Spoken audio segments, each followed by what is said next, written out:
Hello guys, আসসালামু আলাইকুম। আশা করি সবাই ভালো আছেন। আমার শর্ট লাইফের ইউটিউব চ্যানেলে আপনাদের সবাইকে স্বাগতম। তো আমি আমার নতুন একটা অ্যাকুয়ারিয়াম সেট আপের জন্য চাচ্ছিলাম বাচ্চা নিতে। তো নদীতে গিয়েছিলাম, নদী থেকে ওই কচুরিপানা নিয়ে আসছি অনেকগুলা। আর এই বালতির মধ্যে আমি মাটি বালি দিয়ে একটা ন্যাচারাল ফিল তৈরি করার ব্যবস্থা করছি। তো এখন এটা পানি দিয়ে ভরপুর করব। তারপর যে কচুরিপানাগুলো আনছিলাম ওগুলো এখানে ছেড়ে দিব। আর এখানে পানি কিছু পরিষ্কার করার ব্যাপার আছে।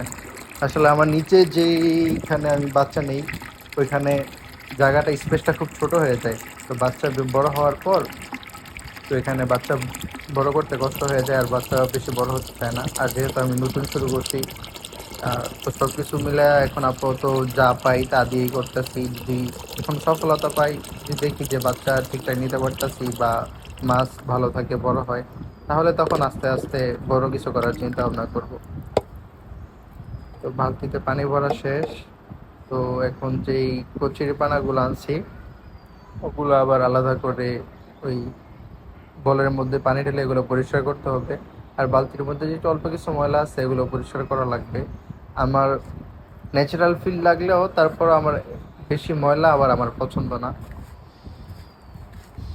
এই জন্য একটা বল আনতে হবে, বলের মধ্যে আবার এই কচুরিপানাগুলো ধুবো।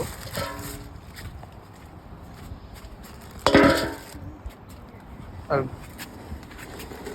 নতুন অ্যাকুয়ারিয়াম পারলে আসলে অনেক চাপ ব্যাপার, কারণ মাছের যত্ন নেওয়া খুবই কষ্টকর। নতুন নতুন শুরু করছি, তো আমার ইদানিং অনেক মাছ মারা গেছে।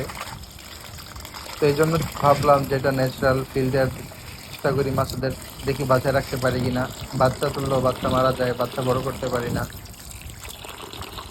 তো এখন এগুলো দ্রুত করব, দ্রুত করে ইয়া করলাম। আর এটা হলো আমার আপাতত ফাইনাল লুক। এটার মধ্যে আরো কিছু কাজ করা বাকি আছে। তো এগুলো করতে করতে, এগুলো পরিষ্কার করার সময় আমি একটা ছোট কাঁকড়ার বাচ্চা পাইছি নদী থেকে আনার পর। তো এই বাচ্চাটা আমি একুরিয়ামের মধ্যে ছেড়ে দিব, নিচে আমার যে একুরিয়াম আছে ওইখানে ছেড়ে দিব। এটা দেখবো, এটা আর এটার আপডেট অবশ্যই আপনাদের জানাবো যদি আপনারা কমেন্টে জানান।